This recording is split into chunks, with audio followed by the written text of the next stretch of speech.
Wesak Day has always been a big thing for Seck Kia Eenh because Seck Kia Eenh is like Bricksfield in KL.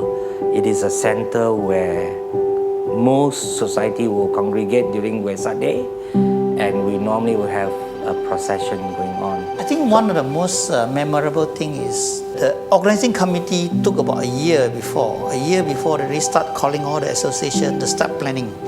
And Seck Kia Eenh parent body have a committee that is organizing it every year.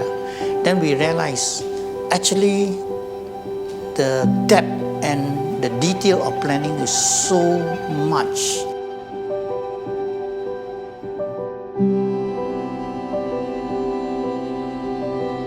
We'll be planning already what kind of a float, what kind of a team do we want to have. We will be also wanting to know how many floats will there be participating during the Wesak Eve procession. I still remember there's Uncle Tan Hin Seng. He's a chairman of the procession, and we will meet in his house to pre-plan a lot of things. Then only we go to the committee to finally plan with everybody. So he will bring us to his house and serve us cakes and coffee, and then work 2-3 hours in Ong Kim Wee. And that was probably a very interesting event because behind the scene, so much work went into planning it. There were so many details from police requirement to security, right down to all the traffic, down to every detail of drinks and food and so on. So much logistics to be involved.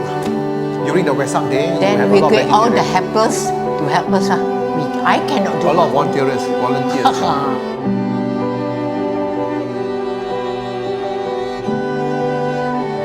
Because we will spend like days in temple to prepare for Wesak procession. For me, it's like the 7 days before Wesak will be preparing for the flower girls, their costumes, the baskets, all that. And my children all will be involved lah. So all of us will be like, wow, so excited. We have to set up the tent. Those days we have to set up the tent. I mean, nowadays you can rent the tent. Those days we set up the tent and then the wood and all this, all pull the canvas. Floats are very well decorated.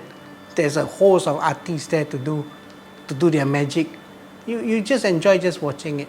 And those of us who have a Buddhist society, we were encouraged to put up a small float. And that time, the Malacca Buddhist Youth Societies, YBAM, everybody will put up their own float, and there's a mini competition. 2 or 3 nights before the procession, everybody will go to Seck Kia Eenh Temple to really do out the float very nicely. And people always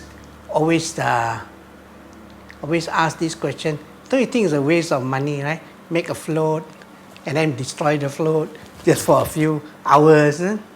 But then when I was making float as a young boy, someone told me, he says it's good to make floats. I asked him why. He says, you bring the temple to the town. So actually it's an advertisement, which I think it is good.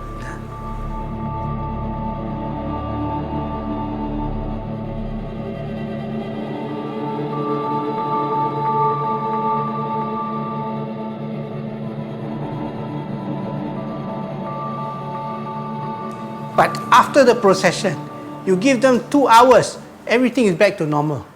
And you see these gangs driving lorries, throwing all the rubbish, and you don't know where are these people from. And you'll be surprised.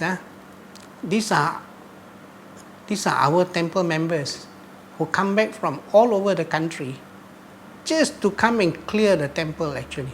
In Seck Kia Eenh, Wesak is never only 1 day. Wesak is usually over a few days because there is a pre-celebration, the actual celebration, and then on the Wesak itself, that evening, we have an internal procession. We will all go to the Bodhi tree, and I think if not mistaken, some of us actually have a candle, and that time we chant. After the chanting, it was an internal procession within the temple premise. That's another very nice session where everybody was, although huge numbers, we chant together and we sing together, and then the Wesak procession, the internal procession, was another very spiritual event.